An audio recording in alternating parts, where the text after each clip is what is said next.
Bom, então vamos lá. Vamos começar mais um dia. Bom, ontem a gente viu aí as regras de derivação para uma única variável. Hoje nós vamos ver as derivadas parciais, né? Que basicamente são as mesmas regras que a gente viu ontem, só que aplicadas em funções de mais de uma variável. Então, normalmente aqui eu acho que a gente vai aplicar em funções de 2 ou 3 variáveis, mas isso é válido para qualquer função de várias variáveis. Então, por isso que eu passei primeiro as regras, porque primeiro a gente tem que saber como faz o processo para depois aplicar. Então, vamos começar aqui pela definição, como que a gente entende, então, as derivadas numa visão geométrica, as derivadas parciais. Quando eu dei, na aula passada, as derivadas de uma variável, a gente estava no plano, e aí a gente via que a inclinação da reta tangente à curva num único ponto representava, então, essa derivada. Aqui a gente também vai tentar representar por essa inclinação. Só que aqui a gente não tem uma única variável, né? Então, em vez de estar no plano, a gente está no espaço. Alguém está mandando mensagem aqui no chat. Bom, seguindo. Então, aqui a gente tem esse paraboloide que eu desenhei aqui no espaço, x, y e z. O paraboloide, ele é z igual a 16 menos x ao quadrado menos y ao quadrado. Então, uma função aí de duas variáveis, x e y, tá? E aí, logo depois, eu tracei o plano representado por y igual a 2. Então, o plano y igual a 2, eu vou lá na coordenada y igual a 2 e vou desenhar esse plano. Então, eu desenhei ele aí de azul, tá? Eu não marquei o 2 ali, mas dizendo, vocês já sabem, né?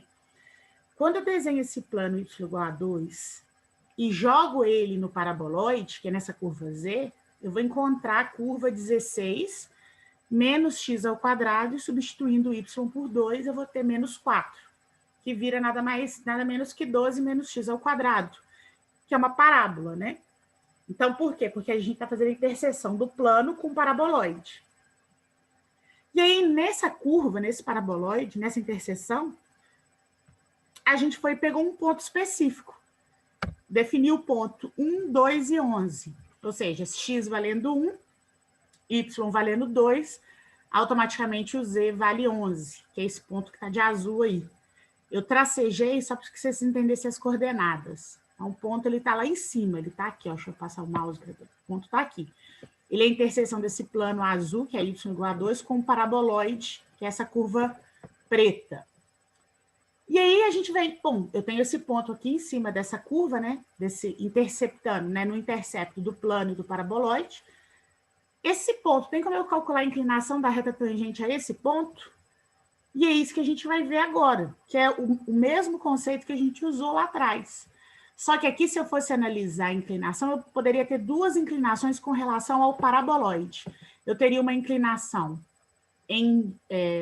angulada com o eixo x e uma inclinação, se eu estivesse avaliando o paraboloide, angulada com y. Mas como eu estou definindo que o plano é y igual a 2, então eu só vou ter uma inclinação que é com o eixo x. Porque no eixo y eu vou ter um plano, não vou ter mais um paraboloide. E isso quando eu estou falando desse plano azul aqui, que é a interseção, né? A interseção do plano azul, na verdade não é nem o plano, é essa curva azul, que é a interseção do plano com o paraboloide. Beleza, como que a gente vai fazer isso? É simples, é a mesma definição que a gente viu lá atrás de regra de derivação. A gente vai calcular a variação da inclinação dessas curvas, né?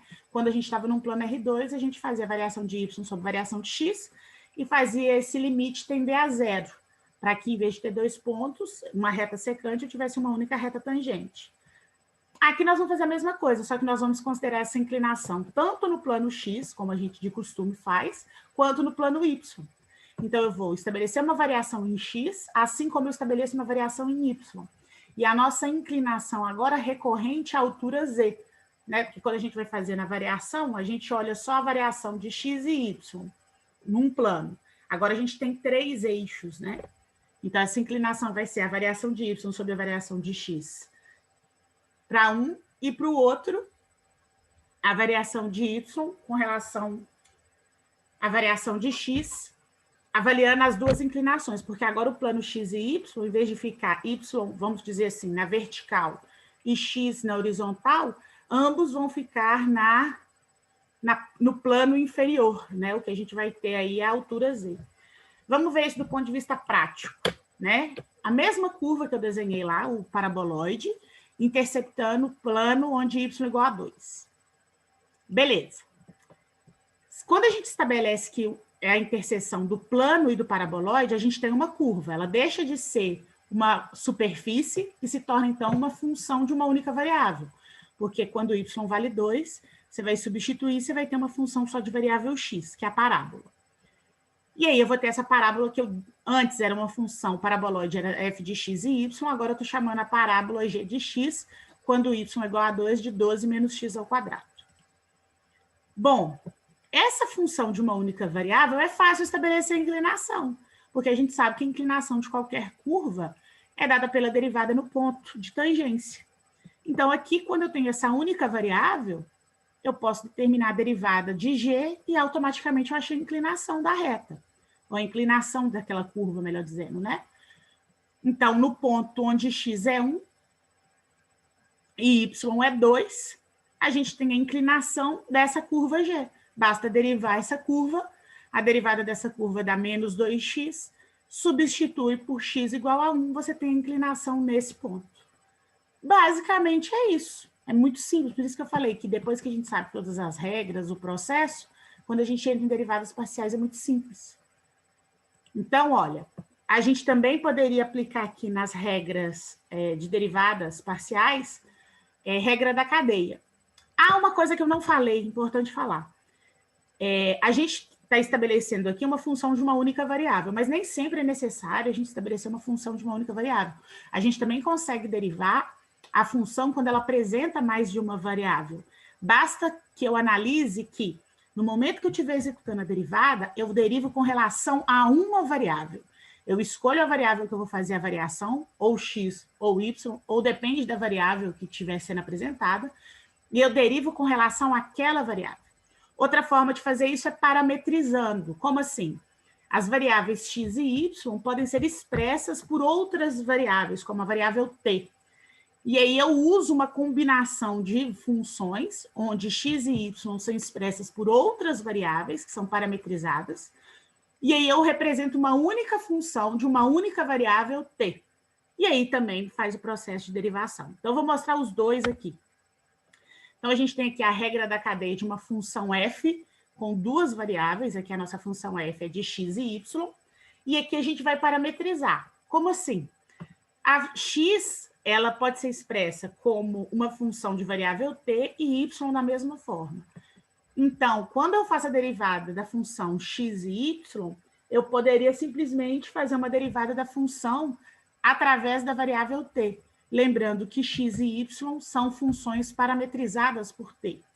E aí eu usaria a regra da cadeia, uma vez que eu faço primeiro a derivada da função com relação a x, e depois faço a derivada de x com relação a t, e a mesma coisa eu faço para y, a derivada da função f com relação a y, e depois eu faço a derivada de y com relação a t. Vou dar um exemplo, ó. Essa curva aqui. A curva z, de duas variáveis, x e y, ela é expressa por 2xy mais x ao quadrado mais y ao quadrado. E aqui, a função x pode ser parametrizada e escrita por t ao quadrado, assim como a função y, a variável y pode ser parametrizada e escrita pela expressão t mais 1. Então, aqui x e y fazem papel de variáveis, mas são funções de variável t. Então, existem duas formas de eu fazer esse processo de derivação. Primeiro caso, basta substituir x e y pela expressão t. Como assim? X de t não é t ao quadrado? Então, eu venho aqui onde tem x e ponho t ao quadrado. Y é t mais 1, então eu venho aqui onde tem y e ponho t mais 1. Aí, a minha função z, que era de variável x e y, se torna uma função de variável t. Basicamente é isso.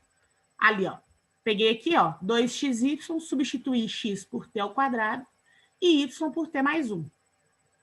Então, agora, e depois x ao quadrado por t ao quadrado, y ao quadrado por t mais 1 ao quadrado. A minha função, que antes era x e y, ficou a função de t, de uma única variável. E aí, com uma única variável, a gente simplifica a expressão e deriva. Então, ó, 2 vezes t ao quadrado dá 2t ao quadrado, multiplicado por t mais 1 dá 2t ao cubo mais 2t ao quadrado. T ao quadrado dá t elevado a 4, e t mais 1 ao quadrado é um produto notável, né? O quadrado do primeiro, 2 vezes o primeiro vezes o segundo, mais o segundo ao quadrado. Então, fica t ao quadrado mais 2t mais 1. Então, aqui embaixo eu desenvolvi essas contas e agreguei os termos com maior grau, com o mesmo grau, e coloquei em ordem decrescente, do maior para o menor. Então, eu tenho... Ó, gente, o microfone aí, toma cuidado. O maior termo é t elevado a 4, depois 2t ao cubo, eu tenho dois termos t ao quadrado, então vai virar 3t ao quadrado, mais 2t mais 1. Então, tá aqui a expressão z, que agora ficou só de variável t. E aí, a derivada com relação a t é simples, você vem e deriva polinomial, né? Como se fosse uma função polinomial. Desculpa. Então, derivada de t elevado a 4, 4t ao cubo, derivada de 2t ao cubo é 6t ao quadrado, derivada de 3t ao quadrado, 6t, de 2t, 2 e de 1, 0. Beleza, então esse é o caso 1, porque a gente tem aqui formas de substituir, né? A segunda forma de fazer isso é fazer a derivada... Gente, microfone. Pessoal, o microfone aí. Bom, seguindo, a segunda forma. De novo, eu tenho aqui o mesmo exemplo, só que agora, o que a gente vai fazer? A gente vai aplicar a regra da cadeia sem usar parametrização. Então, eu vou derivar a expressão em termos de x, depois multiplico pela derivada de x com relação a t. A mesma coisa, derivo em termos de y, depois multiplico pela derivada de y com relação a t. Então, bom, como fazer isso quando você tem duas variáveis? É importante ressaltar isso. Toda vez que você vai derivar uma função em termos da variável que você está escolhendo, ou x ou y, ou a que estiver sendo expressa, você vai considerar as outras variáveis como se fossem números constantes. Então, você vai executar o processo como você executaria se fosse um número. Então, normalmente, o número, quando ele está multiplicando uma variável, ele se mantém e multiplica pela derivada daquela variável. Então, aqui é a mesma coisa. Então, quando você tiver uma variável que está sendo multiplicada por outra, que não está sendo derivada, você vai tratar ela como se ela fosse um número, uma constante. Ela simplesmente aparece no resultado como um termo que está sendo multiplicado, uma constante. Então, nesse exemplo aqui, ó, por exemplo, essa aqui é a função z. Eu vou até escrever antes de apertar, de dar sequência. Então, deixa eu pegar aqui minha canetinha. A minha função z, ela é dada por 2xy mais x ao quadrado mais y ao quadrado. Se eu for derivar essa expressão com relação à variável x, significa que a variável é só x. Então, a minha variável se torna só x. Y assume o papel agora de uma constante. Se y é uma constante, eu vou até mudar a cor aqui, ó. Y é uma constante, eu vou botar ele de verde. O que é constante está de verde. Então, eu vou tratar como se fosse um número real. Igual no processo de derivação, como se fosse um número real. Então, eu venho aqui, o que eu tenho aqui é a constante 2y multiplicando a variável x. Então, a derivada de x é 1, logo, a constante que acompanha a variável vai ser a derivada, vai ser o resultado dessa derivada. Então, aqui fica 2y. Nesse exemplo aqui, ó, x ao quadrado, derivada de x ao quadrado com relação a x, 2x. E derivada de y ao quadrado, lembra que y ao quadrado aqui é uma constante em termos de x. Derivada de constante é 0. Então, aqui a gente tem a derivada em termos de x. E se eu fosse fazer em termos de y? Então, derivada de z em termos de y. Aí muda. Por que muda? Porque agora eu olho para x como uma constante. E a minha variável agora é y. Então, aqui agora, o x é uma constante. Quem que é a constante aqui? 2x. Y que está variando. Então, a derivada de 2xy vira 2x. Derivada de x ao quadrado, x agora para mim é constante, porque eu estou derivando em termos de y. Então, é 0. E derivada de y ao quadrado é 2y. Então, são derivadas diferentes, porque a forma como eu olho para as expressões são diferentes. Ora eu olho para y, nossa senhora, eu olho para z.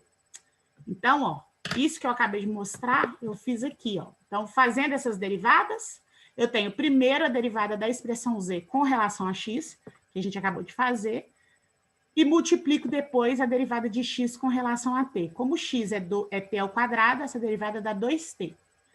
A mesma coisa eu vou fazer para y, né? Derivo z em termos de y e multiplico pela derivada de y com relação a t. Derivada de y com relação a t vai ser 1, porque derivada de t é 1 e de 1 é 0. Então, aqui, ó, eu tenho 2y mais 2x, que é a derivada de z com relação a x, vezes 2t, que é a derivada de x com relação a t. Depois, a derivada de z com relação a y, vezes a derivada de y com relação a t. Só que aqui a gente tem 3 variáveis, que é y, x e t. Aumentei uma variável, né? Só que x e y são parametrizadas em termos de t. Então, basta substituir, né? O y e o x pelas expressões dadas de t. X é t ao quadrado e y é t mais 1. Então, é só vir aqui e trocar y por t mais 1 e x por t ao quadrado. Quando eu faço essa troca, eu tenho, no resultado dessa operação, a expressão 4t ao quadrado mais 4t mais 4t ao cubo mais 2t ao quadrado mais 2t mais 2, agregando os termos com o mesmo grau, a gente tem a mesma expressão anterior, que a gente tinha substituído x e y antes de derivar. Então, tanto faz. Você pode parametrizar substituindo antes do processo de derivação e deriva em termos de t com uma única variável, ou você pode substituir depois, deriva em termos das variáveis e depois coloca os parâmetros. Basicamente é isso, porque derivadas parciais, o que muda de derivadas básicas é que você vai ter que saber por qual variável você está derivando, se é em x ou se é em y, né? Ou dependendo da expressão, com relação a que variável você vai descobrir o diferencial, a variação. Basicamente, esse raciocínio também é muito comum quando a gente faz derivação implícita, né? É como se você não conhecesse a expressão e buscasse saber a derivada dela. É basicamente isso também, se a gente usar um pouco o raciocínio. Não é a mesma forma, mas é o mesmo raciocínio. Então, sempre que vocês estiverem derivando, lembrem-se com relação a qual variável vocês estão derivando. E aí, a lei dos ceteris paribus, tudo se permanece constante. A variável que vocês vão derivar é a única que flutua, é a única que você vai achar derivadas. As demais variáveis vão ser constantes numéricas, você vai trabalhar como se fossem números reais. Vamos fazer esses exercícios aqui para fixar? Então, aqui eu tenho expressões de 2 variáveis, polinômio, uma raiz, né, e uma trigonométrica. Eu quero que vocês façam as derivadas de primeira ordem de todas essas 3 expressões das 2 variáveis. Então, eu quero que vocês derivam em x e derivam em y. Pode ser? Vou dar uma pausa aqui.